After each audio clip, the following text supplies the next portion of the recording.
Sun travels வடமாகாணத்தில் சட்டபூர்வமான அனுமதியுடன் இயங்குகின்ற visa consultants and ticket agent. உங்கள் பெறுமதியான கடவுச்சீட்டுகள், ஆவணங்கள் போன்றவற்றுக்கு பாதுகாப்பான அனுமதி பெற்ற நிறுவனம் சன் டிராவல்ஸ்.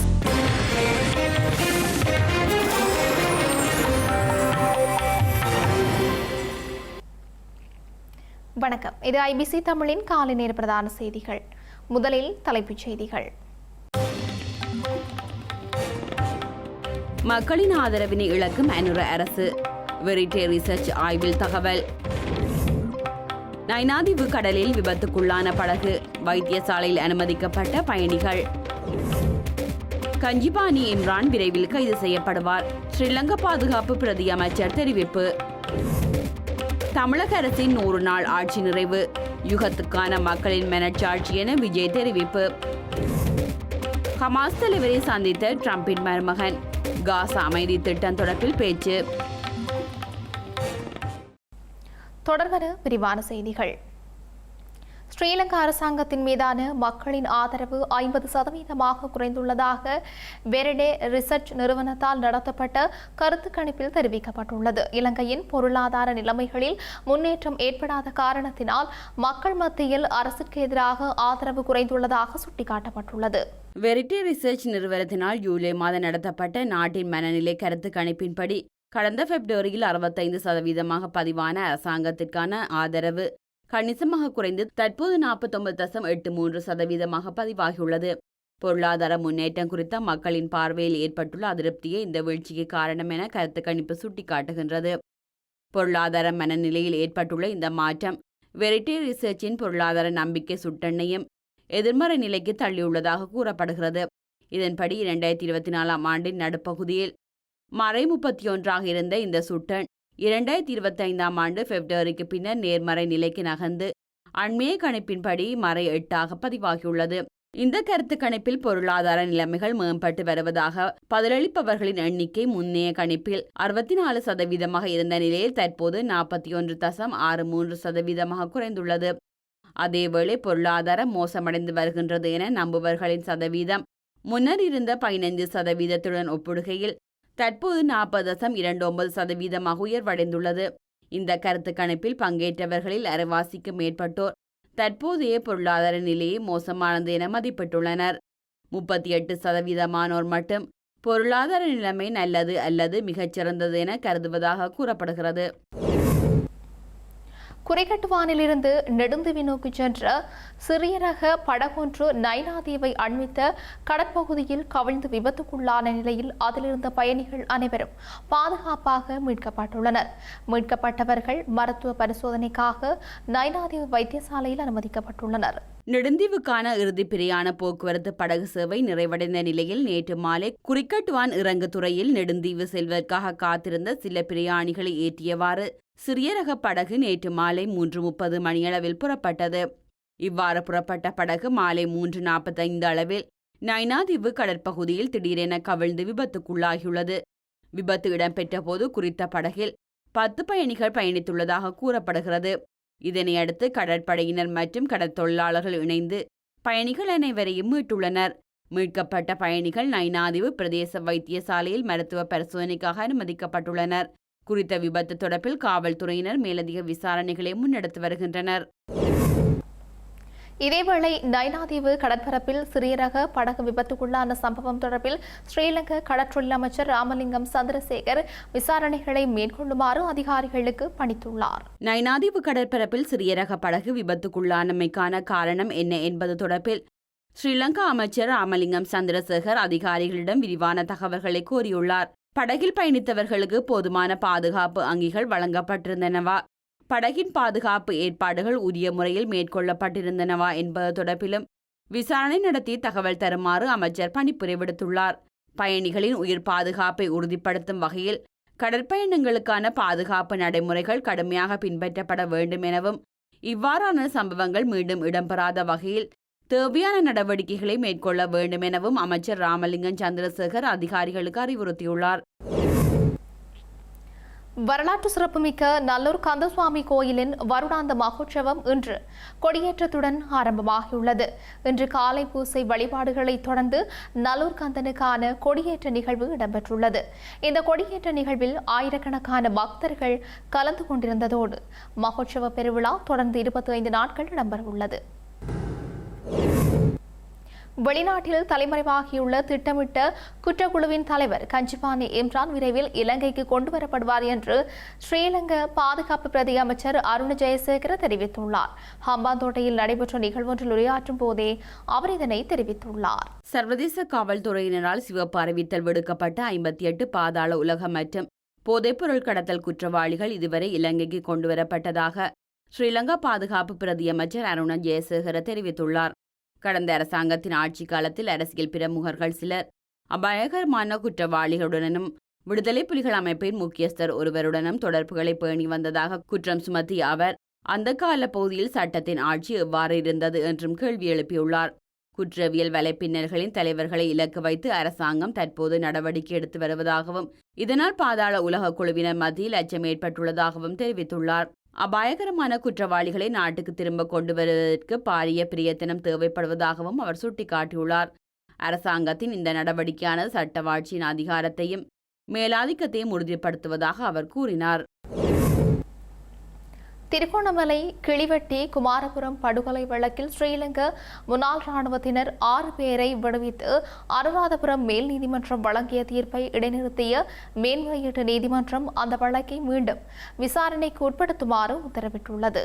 திருகோணமலை கிளிவெட்டி குமாரபுரம் பகுதியில் 1996ஆம் ஆண்டு 24 பொதுமக்களை படுகொலை செய்தமை மற்றும் 25 பேருக்கு காயங்களை ஏற்படுத்தியமை உள்ளிட்ட 101 குற்றச்சாட்டுகளின் கீழ் ஸ்ரீலங்கா முன்னாள் ராணுவத்தினர் 6 பேருக்கு எதிராக அனுராதபுரம் மேல் நீதிமன்றத்தில் வழக்கு தொடரப்பட்டது. இந்த படுகொலையுடன் தொடர்புடைய ஸ்ரீலங்கா முன்னாள் ராணுவத்தினர் 6 பேரை 2016ஆம் ஆண்டு அனுராதபுரம் மேல் நீதிமன்றம் குற்றச்சாட்டுகளிலிருந்து விடுவித்து தீர்ப்பளித்தது. அனுராதபுரம் மேல் நீதிமன்றத்தின் இந்த தீர்ப்பை செல்லுபடியற்றதாக்குமாறு கோரி சட்டமா அதிபரினால் தாக்கல் செய்யப்பட்ட மேன்முறையீட்டு மனுவை ஆராய்ந்த மேன்முறையீட்டு நீதிமன்றம் குறித்த வழக்கை மீண்டும் விசாரணைக்கு உட்படுத்துமாறு உத்தரவிட்டுள்ளது. இது குறித்த தகவலை அனுராதபுரம் மேல் நீதிமன்றத்துக்கு உடனடியாக அறிவிக்குமாறும் பணித்துள்ளது. மேன்முறையீட்டு நீதிமன்ற நீதியரசர்களான அமல் ரணராஜா மற்றும் சுமுது பிரேமச்சந்திர ஆகியோர் அடங்கிய நீதியரசர்கள் குழு இந்த தீர்ப்பை வழங்கியுள்ளது.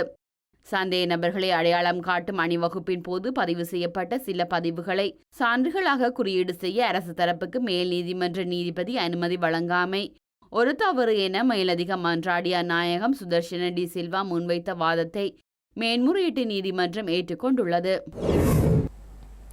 உயிர்த்த ஞாயிறு தாக்குதல்கள் தொடர்பில் 24 பிரதிவாதிகளுக்கு எதிராக தாக்கல் செய்யப்பட்டுள்ள வழக்கை விசாரிக்கும் நிரந்தர நீதய மேல் நீதிமன்றம் இன்று முதல் பிரதிவாதிகள் தரப்பு சாட்சியங்களை அழைக்குமாறு உத்தரவிட்டுள்ளது. அரசு தரப்பு சாட்சிகள் நிறைவடைவதை அடுத்து 24 பிரதிவாதிகளுக்கும் எதிராக சாட்சியங்களை அழைக்க போதுமான காரணங்கள் உள்ளதாக நீதிபதிகள் குழாம் தீர்மானித்ததை அடுத்து இந்த உத்தரவு பிறப்பிக்கப்பட்டுள்ளது. உயிர்த்த ஞாயிறு தாக்குதல் வழக்கை விசாரிக்கும் நிரந்தர நீதாய மேல் நீதிமன்ற தலைமை நீதிபதி நவரத்ன மாரசிங்க, சுஜீவ நிசங்க மற்றும் ராமநாதன் கண்ணன் ஆகியோர் அடங்கிய நீதிபதிகள் குழாம் பிரதிவாதிகள் தரப்பு சாட்சியமளிக்க அழைப்பு விடுத்ததுடன் ஒவ்வொரு பிரதிவாதிக்கும் உரிய உரிமைகள் குறித்து விளக்கமளித்துள்ளது. அனைத்து பிரதிவாதிகளையும் தமது நிலைப்பாட்டை அறிவிக்குமாறும் நீதிமன்றம் உத்தரவிட்டது. இதன்போது 6வது பிரதிவாதியான முகமது ரிஸ்வான் தான் சாட்சியமளிக்கப் போவதில்லை எனவும் மௌனம் காக்கப் போவதாகவும் நீதிமன்றத்துக்கு தெரிவித்துள்ளார். ஏனைய பிரதிவாதிகள் கூண்டிலிருந்து சாட்சியமளிப்பது, கூண்டிலிருந்து அறிக்கை சமர்ப்பிப்பது அல்லது வெளியிலிருந்து சாட்சியங்களை சமர்ப்பிப்பது போன்ற நடவடிக்கைகளில் ஈடுபட உள்ளனர். 2019ஆம் ஆண்டு உயிர்த்த ஞாயிறு தினத்தன்று தேவாலயங்கள் மற்றும் உல்லாச விடுதிகள் மீது நடத்தப்பட்ட பயங்கரவாத தாக்குதலில் 224 பேர் கொல்லப்பட்டதோடு 584 பேர் காயமடைந்தனர். இந்த தாக்குதலை நடத்திய சக்ரான் ஹாசிம் மற்றும் அவரது பயங்கரவாத குழுவின் செயற்பாடுகள் தொடர்பில் 24 பிரதிவாதிகளுக்கு எதிராக 23,270 குற்றச்சாட்டுகள் சுமத்தப்பட்டுள்ளன. இதுவரை இடம்பெற்றுள்ள விசாரணைகளில் சுமார் 1,500 சாட்சிகள் சாட்சியமளித்துள்ளனர். ஆவணங்கள், குண்டு தயாரிக்கும் பொருட்கள் உள்ளிட்ட 2076 நீதிமன்ற பொருட்கள் அரசு தரப்பினால் சமர்ப்பிக்கப்பட்டுள்ளன. மேலும் பயங்கரவாத தடைச்சட்டத்தின் கீழ் நீதிவான் முன்னிலையில் 10 ஒப்புதல் வாக்குமூலங்களும் விசாரணையின் போது சமர்ப்பிக்கப்பட்டுள்ளன. இதில் பிரதிவாதி முகமது பிரதோஸ் வழங்கிய ஒப்புதல் வாக்குமூலம் சுயவிருப்பின் அடிப்படையில் வழங்கப்படவில்லை என கூறி நீதிமன்றம் அதனை நிராகரித்துள்ளது. எவ்வாறாயினும் ஏனைய ஒப்புதல் வாக்குமூலங்கள் சுயவிருப்பின் பேரிலேயே வழங்கப்பட்டதாக தீர்ப்பளித்த நீதிமன்றம் அவற்றை சான்றுகளாக ஏற்க அனுமதியளித்தமை குறிப்பிடத்தக்கது. வவுனியா, முல்லைத்தீவு, திருகோணமலை, புலனறுவை, மட்டக்களப்பு, அம்பாறை மற்றும் மொனராகலை ஆகிய 7 மாவட்டங்களில் மனித உடலால் உணரப்படும் வெப்பநிலையானது எச்சரிக்கை மட்டம் வரை அதிகரிக்கக்கூடும் என்று ஸ்ரீலங்கா வளிமண்டலவியல் திணைக்களம் எச்சரிக்கை விடுத்துள்ளது. இதனால் நீண்ட நேரம் வெயிலில் இருப்பது மற்றும் வெளிப்புற நடவடிக்கைகளில் ஈடுபடுவது சோர்வை ஏற்படுத்துவதோடு தொடர்ந்து செயலாற்றுவது உடல் தசைப்பிடிப்புகளுக்கு வழிவகுக்கும் என்றும் திணைக்களம் சுட்டிக்காட்டியுள்ளது. எனவே பொதுமக்கள் போதுமான அளவு நீர் அருந்துமாறும் கடினமான வெளிப்புற நடவடிக்கைகளை குறைக்குமாறும் கேட்டுக் கொள்ளப்பட்டுள்ளனர். தமிழக வெற்றிக் கழக அரசின் 100 நாள் ஆட்சியில் நிறைவேற்றப்பட்ட திட்டங்களை பட்டியலிட்டு முதல்வர் விஜய் காணொலியொன்றை வெளியிட்டுள்ளார். 100 நாள் ஆட்சி ஒரு யுகத்திற்கான மக்களின் மனசாட்சி என்று தெரிவித்துள்ளார். தமிழ்நாட்டின் 14வது முதலமைச்சராக தமிழக வெற்றிக் கழக தலைவர் விஜய் மே 10ஆம் தேதி பதவியேற்றுக் கொண்டார். தலைமைச் செயலகத்தில் முதலமைச்சராக பொறுப்பேற்றதும் குடும்பங்களுக்கு 200 யூனிட் இலவச மின்சாரம் வழங்கல், பெண்களின் பாதுகாப்புக்காக சிறப்பு பிரிவு மற்றும் போதைப்பொருள் கடத்தலை தடுத்தல் தொடர்பான முக்கிய 3 ஆவணங்களில் கையெழுத்திட்டார். இந்த நிலையில் தமிழக வெற்றிக் கழக அரசாங்கம் பொறுப்பேற்று 100 நாட்களான நிலையில் முதலமைச்சர் விஜய் வெளியிட்டுள்ள எக்ஸ் தள பதிவில் ஒரு யுகத்திற்கான மக்களின் மனச்சாட்சி என குறிப்பிட்ட காணொலி ஒன்றை வெளியிட்டுள்ளார். அதில் சிங்கப்பெண் அதிரடிப்படை, போதைப்பொருள் பழக்கத்துக்கு எதிரான நடவடிக்கைகள் உள்ளிட்டவற்றை பட்டியலிட்டு அவர் பதிவிட்டுள்ளார். காசா அமைதி ஒப்பந்தத்தின் ஒரு பகுதியாக அமெரிக்க ஜனாதிபதி டொனால்ட் ட்ரம்பின் மருமகன் ஜெராட் குஷ்னர் ஹமாஸ் தலைவரை சந்தித்து கலந்துரையாடியுள்ளார். ட்ரம்பின் மருமகன் நேற்று எகிப்தில் ஹமாஸின் புதிய தலைவர் கலீல் அல் ஹயா தலைமையிலான தூதுக்குழுவை சந்தித்துள்ளார். காசாவில் ஹமாஸ் ஆயுதங்களை கைவிடுவதற்கும் போரினால் அழிவடைந்த பலஸ்தீன பகுதியில் இருந்து இஸ்ரேல் இராணுவத்தினர் வெளியேறுவதற்கும் அமெரிக்காவின் ஆதரவுடன் காசா அமைதி ஒப்பந்தம் உருவாக்கப்பட்டது. எனினும் இந்த திட்டத்தை இஸ்ரேல் நிராகரித்திருந்தது. இஸ்ரேலின் இந்த நடவடிக்கைக்கு 8 முஸ்லிம் நாடுகள் ஞாயிற்றுக்கிழமை கண்டனம் வெளியிட்டுள்ளன. இந்த நிலையில் காசா போர் நிறுத்தத்தின் பின்னர் ட்ரம்பின் மருமகன் குஷ்னர் ஹமாஸ் தலைவரை சந்தித்துள்ளார். எகிப்து, கட்டார் மற்றும் துருக்கி ஆகிய நாடுகளின் அதிகாரிகளுக்கும் அமெரிக்காவினால் உருவாக்கப்பட்ட அமைதி வாரியத்தின் இயக்குனர் நிக்கோலோ மிலோடோவ் மற்றும் பிரித்தானியாவின் முன்னாள் பிரதமர் டோனி பிளேயர் ஆகியோரும் இந்த சந்திப்பில் கலந்து கொண்டனர். அதே நேரம் ட்ரம்பின் திட்டத்தை முன்னெடுத்துச் செல்லும் நோக்கில் குஷ்னர், மிலாடெனோவ் மற்றும் பிளேயர் ஆகியோர் திங்கட்கிழமை இஸ்ரேல் பிரதமர் நெத்தன்யாகுவை சந்திக்க உள்ளனர். செய்திகள் நிறைவாக மீண்டும் தலைப்புச் செய்திகள். மக்களின் ஆதரவினை இழக்கும் அனுர அரசு, வெரிட்டே ரிசர்ச் ஆய்வில் தகவல். நைனாதீவு கடலில் விபத்துக்குள்ளான படகு, வைத்தியசாலையில் அனுமதிக்கப்பட்ட பயணிகள். கஞ்சிபானி இம்ரான் விரைவில் கைது செய்யப்படுவார், ஸ்ரீலங்கா பாதுகாப்பு பிரதி அமைச்சர் தெரிவிப்பு. தமிழக அரசின் 100 நாள் ஆட்சி நிறைவு, யுகத்துக்கான மக்களின் மனச்சாட்சி என விஜய் தெரிவிப்பு.